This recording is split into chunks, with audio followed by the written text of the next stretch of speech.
ఇక రాష్ట్రంలో ఎమర్జెన్సీ పాలన సాగుతోంది.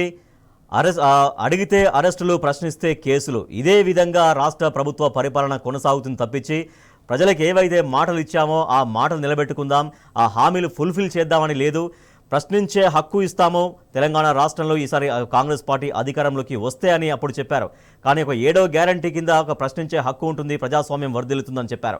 కానీ ఇప్పుడు ప్రశ్నిస్తే పాపం, అడిగితే అరెస్టు లేదా ఎఫ్ఐఆర్, జైలు. ఇదే రాజ్యం నడుస్తుంది తెలంగాణ రాష్ట్రంలో అంటూ బీఆర్ఎస్ పార్టీ తీవ్రంగా ఆగ్రహం వ్యక్తం చేస్తోంది.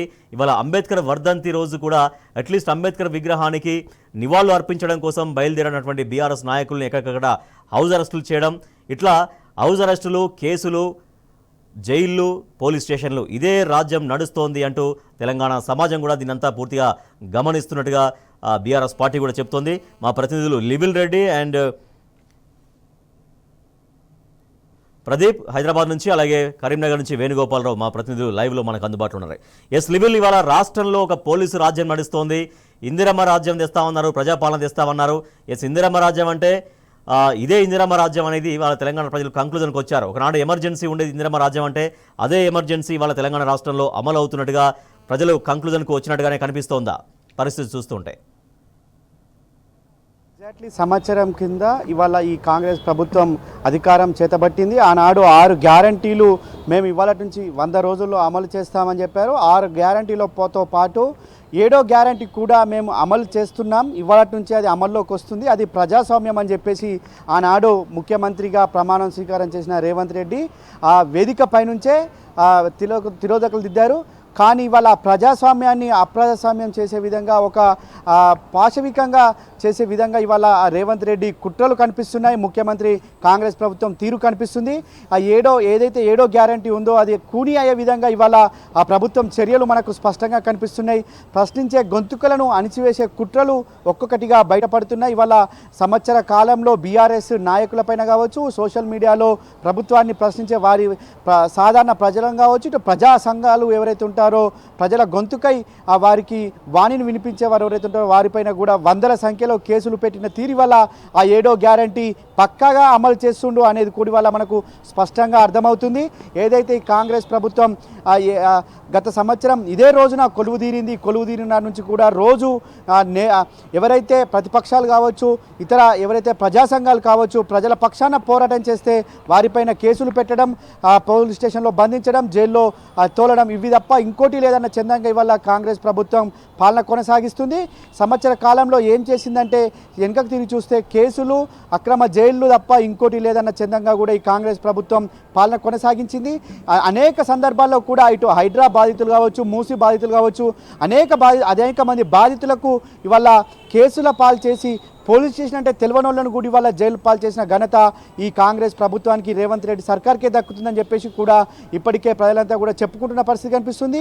నాటి నుంచి నేటి వరకు కూడా సంవత్సర కాలంలో ఇందిరమ్మ రాజ్యం అని చెప్పిన గొప్పలు ఏదైతే ఉందో అది అక్షరాలుగా ఇందిరమ్మ రాజ్యం, ఆనాడు ఎమర్జెన్సీ ఏ విధంగా అయితే ఉందో, అప్రకటిత కర్ఫ్యూ ఏ విధంగా అయితే ఉందో ఇవాళ తెలంగాణలో అది కొనసాగుతున్నట్లు కూడా ఇవాళ మనకు తాజాగా అర్థమవుతుంది. అంతేకాకుండా ఇవాళ ప్రజల గొంతుకై ప్రధాన ప్రతిపక్ష పాత్ర పోషిస్తున్న బీఆర్ఎస్ నాయకులపైన కూడా 10ల సంఖ్యలో ఇవాళ కేసులు పెట్టి పోలీస్ స్టేషన్లకు తీసుకెళ్తున్న పరిస్థితి కూడా ఇవాళ తెలంగాణ వ్యాప్తంగా చర్చనీయాంశమైంది. ఇవాళ సంవత్సర కాలంలో ఏ ఒక్క వర్గానికో, ఏ ఒక్క ఎవరికైతే ఉంటారో వారికి బాధితులకు, ఎవరైతే బాధితులు కావచ్చు, అనేక మంది సంఘాలు ఉంటాయి, ప్రజలు ఉంటారు, వారందరికీ ఏ ఒక్కరికి కూడా న్యాయం చేసిన పరిస్థితి లేదు ఈ కాంగ్రెస్ ప్రభుత్వంలో.